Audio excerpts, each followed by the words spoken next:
अगर आपको यह वीडियो पसंद आए तो कृपया लाइक बटन पर क्लिक करें।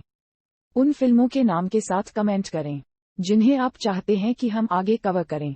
हमारी नवीनतम रचनाओं की सूचना पाने के लिए सब्सक्राइब बटन पर क्लिक करें और बेल आइकन दबाएं। हम हर दिन दुनिया भर से 100 फिल्में कवर करते हैं। हमारे चैनल पर विज्ञापन देने के लिए हमसे संपर्क करें। हमारी संपर्क जानकारी हमारे चैनल पेज पर है। अब आइए इस फिल्म की कहानी पर चलते हैं।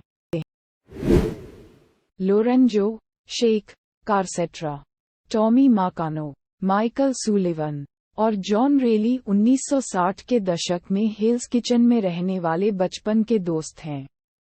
पिता बॉबी कार्लो उनके पैरिश पुजारी और अतीत में एक युवा अपराधी खुद को गलत से सही सिखाने की कोशिश करता है।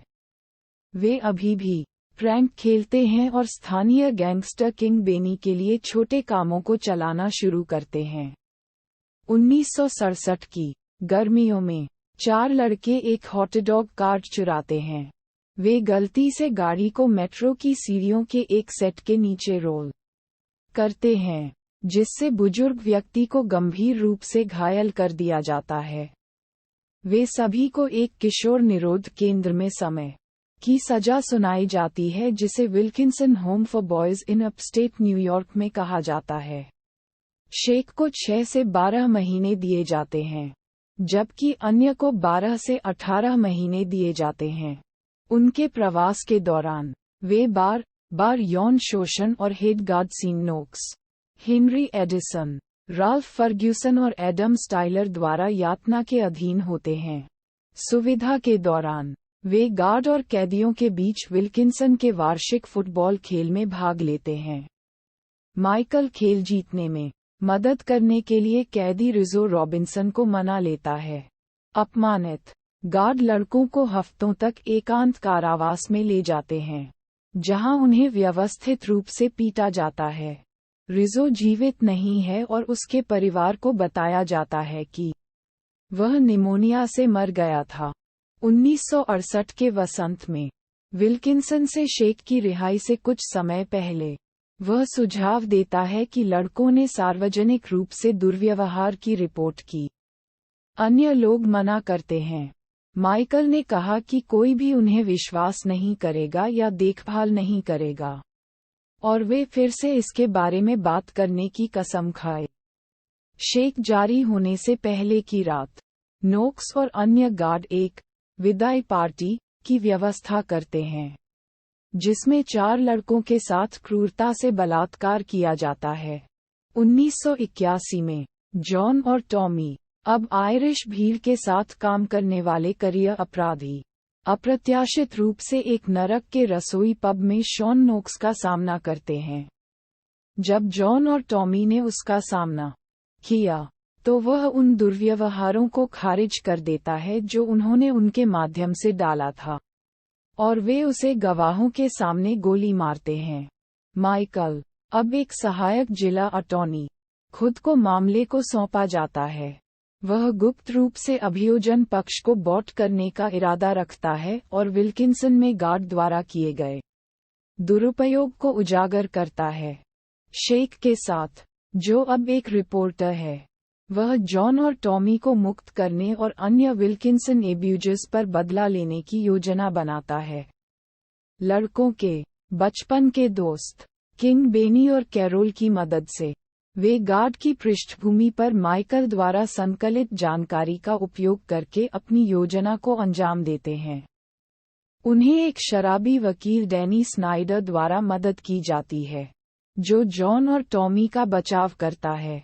माइकल चुपके से स्नाइडर के लिए पहले से स्क्रिप्टेड प्रश्न ड्राफ्ट करता है। नतीजतन, स्नाइडर हत्या को देखने वाली एक महिला की गवाही पर महत्वपूर्ण संदेह डालता है, और 2 अन्य गवाहों को मौन में डराया जाता है। माइकल की पूरी तरह से सफल होने की योजना के लिए, हालांकि, वह फैसला करता है कि उसे नोक्स की प्रतिष्ठा को नुकसान पहुंचाना चाहिए और शूटिंग के समय जॉन और टॉमी को दूसरे स्थान पर रखना चाहिए। जब एक गवाह के रूप में कहा जाता है, तो फर्ग्यूसन, अब एक सामाजिक कार्यकर्ता, स्वीकार करता है कि नोक्स और अन्य गार्डों ने लड़कों का व्यवस्थित रूप से दुर्व्यवहार किया। मामले को प्राप्त करने के लिए जॉन और टॉमी के अलीबी के लिए एक प्रमुख गवाह की अभी भी आवश्यकता थी। फादर बॉबी के साथ शेक की लंबी बात है। लड़कों के दुरुपयोग के बारे में सच्चाई जानने के बाद वह अनिच्छा से खुद को परेशान करने के लिए सहमत हो गया। परीक्षण में फादर बॉबी ने गवाही दी कि जॉन और टॉमी शूटिंग के समय न्यूयॉर्क निक्स गेम में उनके साथ थे और इसे साबित करने के लिए 3 टिकट स्टब्स दिखाते हैं। नतीजतन जॉन और टॉमी को बरी कर दिया जाता है। शेष गार्डों को उनके अपराधों के लिए भी दंडित किया जाता है। एडिसन अब एक राजनेता जो अभी भी बच्चों से छेड़छाड़ करता है। रिजो के बड़े भाई एडी लिटिल सीजर रॉबिन्सन के नेतृत्व में गैंगस्टर्स द्वारा स्थानीय हवाई अड्डे के पास अपहरण कर लिया जाता है और मार दिया जाता है।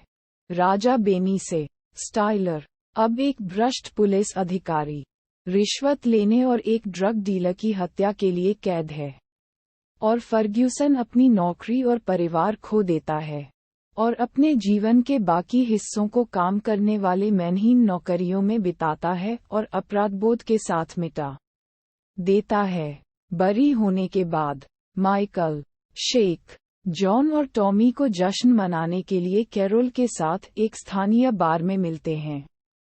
यह आखिरी बार है जब 4 आदमी एक साथ हैं। एक रिपोर्टर के रूप में नरक की रसोई में शेक्स बने हुए हैं। माइकल डीए के कार्यालय को छोड़ देता है, अंग्रेजी ग्रामीण इलाकों में जाता है, एक बढ़ई बन जाता है और कभी शादी नहीं करता है। जॉन और टॉमी दोनों 30 साल की उम्र तक पहुंचने से पहले मर जाते हैं। जॉन अल्कोहल विषाक्तता के लिए बदनाम करता है, जबकि टॉमी को प्रतिद्वंद्वी अपराधियों द्वारा घातित और हत्या कर दी जाती है। कैरल एक सामाजिक कार्यकर्ता के रूप में नरक की रसोई में रहता है। उसका एक बेटा है। उसने जॉन थॉमस माइकल मार्टिनेज का नाम दिया और उसे शेक का नाम दिया।